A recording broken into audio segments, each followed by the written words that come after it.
Hello and welcome back, Sleepy What's It here with another miniatures video for you. In today's video we're going to be doing a paint along on how to paint this Dark Angels as Space Marine. A much more soothing paint job in comparison to the Imperial Fist video that I did last week. Calling greens and symbols that have transfers for them make it a much more chill experience.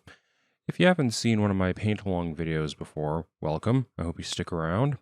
I put markers throughout the video at good times to pause and reproduce the steps that I just described. They look a little bit something like this.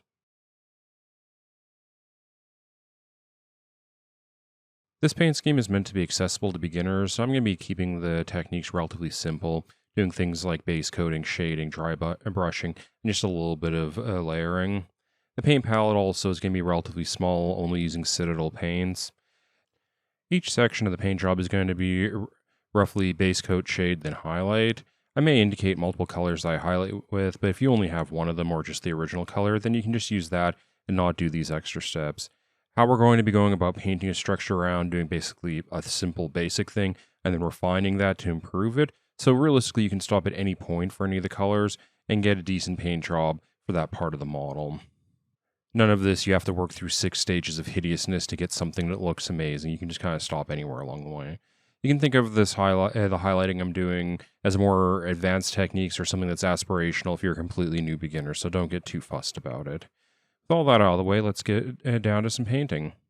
I'm not going to walk you through how to assemble and prime your minis, since I've done a number of videos on those topics previously that I'll link down below for you to review if you need them. Since the primary color on this model is going to be dark green, it makes sense to prime using a black primer so that we get a nice dark undercoat.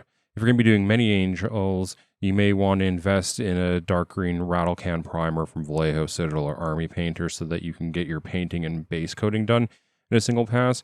But something like Chaos Black or Vallejo Black is totally fine for a one-off like this. For the base of our power armor, we're going to be basing out using Caliban Green, which is a pretty dark green. So it's not going to be making a huge change in the color, especially for the first coat, but once you have your 2 thin coats down, you should see a noticeable difference between pure black and this green.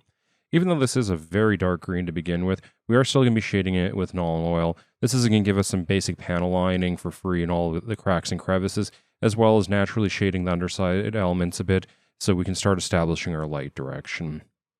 Once we've let that shade completely dry, we're going to move on to highlighting the model. For this, we're going to be using a big old makeup brush as a dry brush to give us nice, broad, smooth highlights. The first color that I'm highlighting with is Warpstone Green. You should be only making contact on the downward strokes with the brush so the paint is being deposited on the tops and sides of the model, but not on the underside, so that you're, again, establishing the direction of light. If you need to brighten the underside areas because they got too much wash on them so they're looking like pure black, then you can go in and do a little bit of layering using the original Caliban Green. For our second highlight, using Moot Green, we're going to want to step down a brush size or 2 and be a bit more targeted in our dry brushing since this is a noticeably brighter green. You're only wanting to be adding paint onto the top elements, like the top of the head and shoulders and things like that, where lightly we'd be directly hitting, and catching any sharp raised details just to make them pop and define the shape of the model a little bit more. You should pause the video now and go paint the power armor of your Space Marine.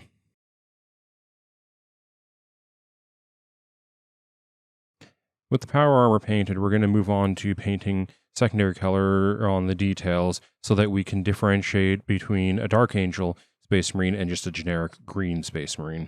The first color I'm going to be painting is the bone color that goes on the chest symbol, also known as the Aquila, and the company knee pad markings.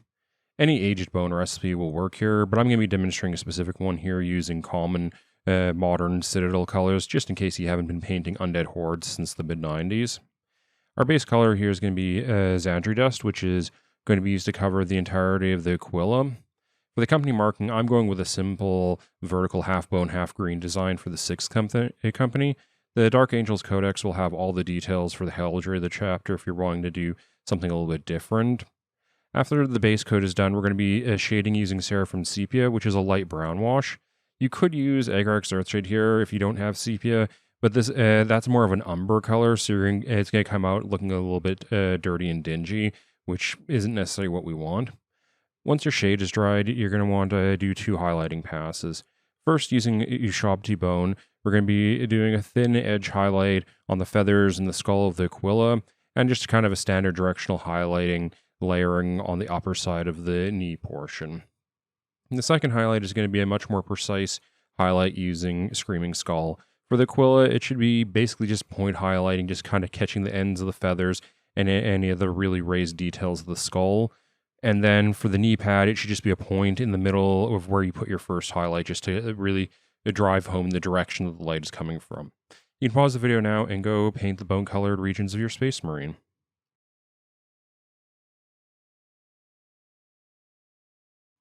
Now that we have the primary and secondary pairing of dark green and tan done, we can move on to all the little detail colors of this model.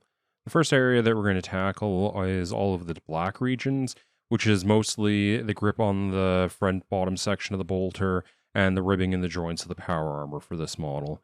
For these regions, we're going to want to base coat them out using Abaddon Black. While we have this black out, we can also undercoat any of the areas that are going to be steel metallic later. Also, to speed things up, I just kind of painted the entire bolter, since the red that's going to be going over it later will go over it fine. Once we have our base coat applied, we're not going to be doing any shading since we're already starting at a black tone. Thus, we're going to be moving on to our highlighting. So we're going to be doing 2 highlights to define the shape of our black areas, so they're not just amorphous black blobs. First is going to be more of an edge highlight using Eshin Grey, kind of tracing out any of the hard edges of the bolter and the raised elements of the ribbing. And then we'll do a secondary highlight using Dawnstone, which is mostly going to be kind of a point highlight on any of the corners or really sharp jutting out bits on the black areas. You can go paint the black regions in your model now, as I've described.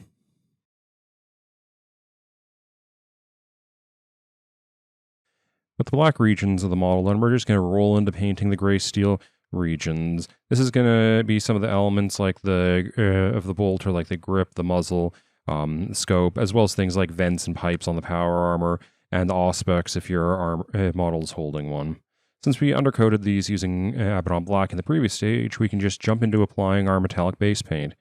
We'll be basing out everything using Leadbelcher, which if thinned down should have decent coverage over black into thin coats.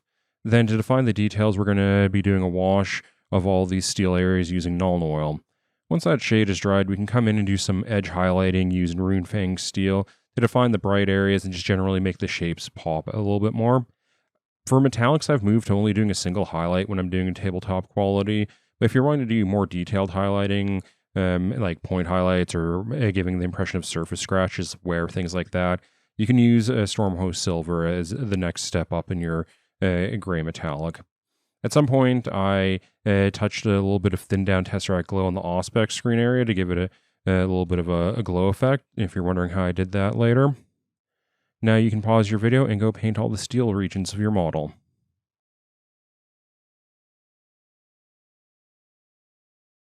With all the steel metallic areas painted, we're going to move on to paint a couple areas nice contrasting red color relative to the power armor. Specifically, this is going to be the body of the Space Marine's bolter and the lenses on the helmet. Since there's only one region of gold in the model, the skull and the bolter, I'm going to paint that at the same time also. If you're wanting to reduce the number of paints on your palette, you could just paint the skulls a steel tone if you wanted to. The base color for the red is going to be Mephiston Red, which is a nice bright red strong tone. And then the base for the skull is going to be Retributor Armour. Once we have those bases down, we're going to be shading using Agrax Earthshade. I didn't go with Caliban Crimson here, which I often do for reds, since I wanted the subtle brown tone to tie into the brown tones of the bone on other parts of the model. Also, we wanted to be able to run Agrax over both the red and gold areas of the bolter to help pull them together by just basically giving us free lining. For the lenses on the helmet, I didn't actually shade them. I just kind of lightly highlighted the lenses with our base color. Once the shade's completely dried, we can move on to doing some highlighting.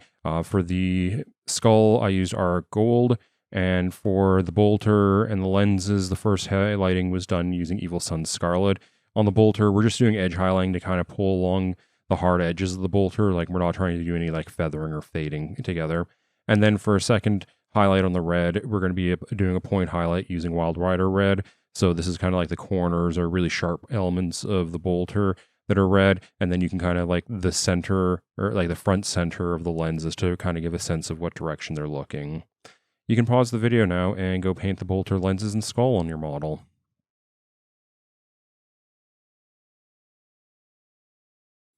But the red's done on the model and the gold. We're starting to get down to the small details of the model, so I'm just going to kind of speed run them here. These elements aren't essential for identifying the model as a Dark Angel specifically, but having them done really helps give the marine a real finished look. Also, for all these areas, I'm going to be using a simple Agrax Earthshade wash to shade them, so when I say shade, just assume that. For the belts and pouches, I wanted a dark leather effect, so they're based out using Rhinox Hide and then shaded, and once that was dried, I highlighted them using Doombull Brown. For the parchment on the purity cell, I wanted to differentiate it from the bone color, so based out using Pallid Witch Flesh, though another warm, bright skin tone like Rakarth Flesh could work here also. After shading, I went in and cleaned it up a bit, using the base color basically as a highlight. For the wax on the purity seal, I used Screamer Pink, though Mephiston Red, since we already have it out, would have worked also. The wax here has the same shade and re-highlight using the base color that you did on the parchment, since it's a very small detail. You can pause the video now and go paint all these details.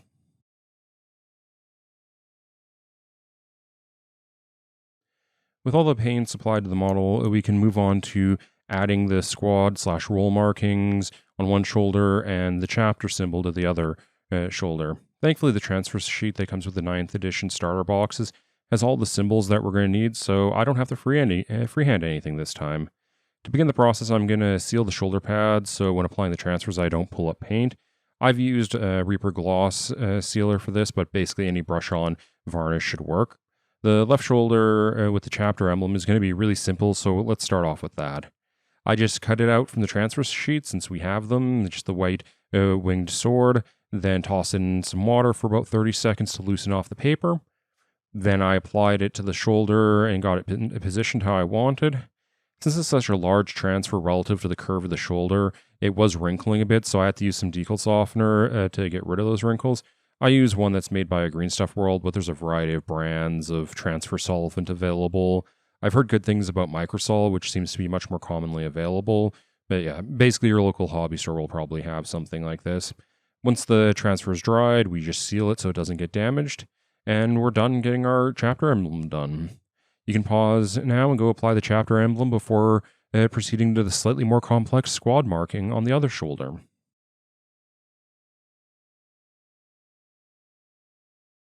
So with the right shoulder symbol, we're going to need a double-ended red arrow with a gothic number over it. So we're actually going to be using 2 transfers here. There is also not actually a single double-ended arrow on the transfer sheet, but the Assault logo is crossed double-ended arrows. So we can cut out one of those logos and then trim it off the paper, the sections that we don't need. I recommend using a good sharp knife here. Mine was a little bit dull from trimming some metal, so it made a bit of a butcher's job of it. We can then just apply this as normal, wet it, position it, dry it, seal it. Since I made a bit of a hack of this after I sealed it, I needed to come in with some Mephiston Red to clean up the shape, fill in the gaps. This also gave me a chance to increase the size of the arrow since it was a little bit smaller than I liked. Another layer of varnish, and we're ready to put on our second transfer for the squad number. This one just comes on the sheet, so just trimmed it off the sheet and applied it like a normal transfer. It was a little bit finicky to get it positioned correctly, but, you know, it's better than trying to freehand that stupid thing. Just remember that the descender of the number is supposed to be below the bar of the arrow and the ascender above it, and you should be golden. You can pause the video now and go apply the squad transfers to your model.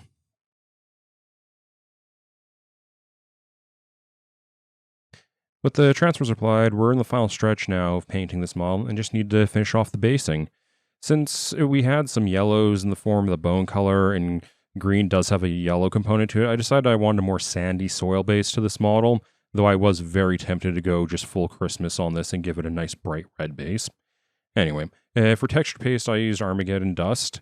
After getting a layer of this spread out on the base, I used the rounded back of a sculpting tool to pad it a bit to give it some texture and waves. Once texture paste is dried, I applied a liberal coating of Agrax Earthshade to darken the recesses of the texture paste and knock out some of that nasty yellow from the Zandri Dust. And once that was dried, I went in and highlighted via dry brushing with Aurac Stone to give it a bit of an earthy tone to it. Some of the bone highlight colors that we used earlier could be used here if you didn't have Aurac Stone, if you want to keep your palette simple. And with that done, I just need to remelt the base using Abaddon Black and seal the model. So you can now pause the video and go finish off the basing for your model.